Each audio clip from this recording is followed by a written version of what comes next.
First of all, Shelly, thank you for being here and for singing with repertory singers. I repeatedly say, if I come back, I want to come back as Shelly's voice because it's so warm and lovely, and so are you. So thanks Thank for you, being Paul. here. um, so Shelly, I mean, people have heard you sing for years and they probably don't know much about you. How did you get started singing? Well, I started singing in choir in junior high school. I didn't really take voice lessons or anything like that. And I started taking extracurricular acting classes, and I met Ellie Murray. And Ellie Murray was a member of Repertory Singers and on staff at SOU. And she heard me sing and asked if I would like to start taking voice lessons. And that's where it all began. And yeah, just went from there and started competing and taking lessons with Ellie and singing whenever I could. And yeah, I have to fire. interject a short story. I moved up to Ashland from Los Angeles, and I'm afraid I came here with a little bit of a big city boy chip on my shoulder about what I was going to find here in the middle of a forest. And so I started going out and making the rounds of the high school, and I went to Phoenix High School thinking, oh my gosh, this is going to be terrible. And Shelley was singing the Mendelssohn I Waited for the Lord in a janitor's closet with Cassie Tolman, Hmm. and they were incredible.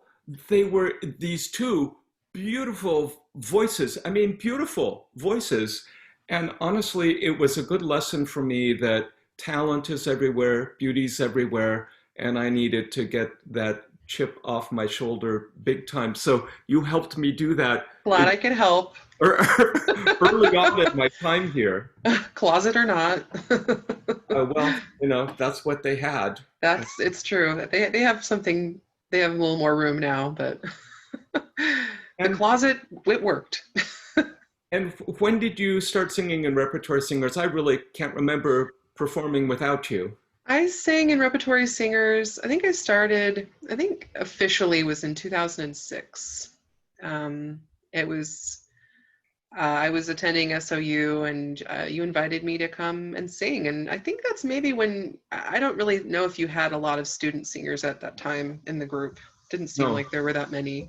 no, And that kind of, that seemed like after we had some student singers there and then we got more student singers, it was great. yeah. But yeah, it's about 2006, maybe a little earlier than that, but around that time. Well, so this piece is, I like to say, this is the golden age of choral music because there's so many great people writing choral music uh, that you just can't keep up. I forget how I learned about this composer, Karen Marrolli. I sort of troll the internet late at night listening to recordings, and I'm sure I heard something. She's written a lot of music for church services, and Hmm. so I got to know her music there. Then I heard this piece, and for me, I love choral music and I love folk music. I love them both. It's very hard to write an art piece in a folk style, Hmm. which she has brilliantly She did done it. in this piece. It's also really hard, I think, to sing with the right sound for Hmm. a classical singer, not to just give up all of the things that they've tried to do with their voices, but to keep the soul and the honesty and the directness of folk music. And Shelley, I think you do that so well. Was that hard for you? I think, yeah, I've gotten a lot of opportunities to sing a lot of different styles in rep singers, and that's just given me, I think, a lot of flexibility. And just knowing this piece is going to require more of a folk sound. So it's for me, it was relatively easy to understand what sound I wanted to do, just because I've been doing that for quite some time. Well, I think it's really hard to do, to sort of split the difference, vocally, so you don't sound overdone, Hmm. uh, but that we spin out our sound more than in folk music, but to do that in a way that doesn't lose the directness. And something I've always loved about your singing, it's first of all, it's this big warm sound that's just beautiful. um, but then the emotional impact that you bring to the music is very direct, and we feel that because you're feeling it. Yeah, I think the poetry is so important, and the composer wrote the poem, which I actually I didn't really realize it until I had started really working on it. I thought it was a folk tune. I thought that I didn't realize it was her, and it's her. She wrote the poetry, and it really stuck with me, and I really came to understand it and felt the feeling, I think, that she was trying to get across. And with the choir singing in Gaelic, just the two very simple phrases underneath and the song up above, that just came together like it was like a movie score almost, but so much more intimate. It, I read up a little bit about her. She's also a singer mhm, songwriter. She yeah, writes songs too, and you hear that. yes. The people that sing themselves, they know how to create a Hmm. beautiful melody, and this is in imitation of an Irish ballad, so it's set in one of the modes, Hmm. in Mixolydian mode, which just means there's no leading tone. So it feels folk music has, for me, I prefer the mode sometimes, just there's more nuance and emotion in it, perhaps just Hmm. because we don't hear them so much. So, Yeah, and the there's a poem, depth.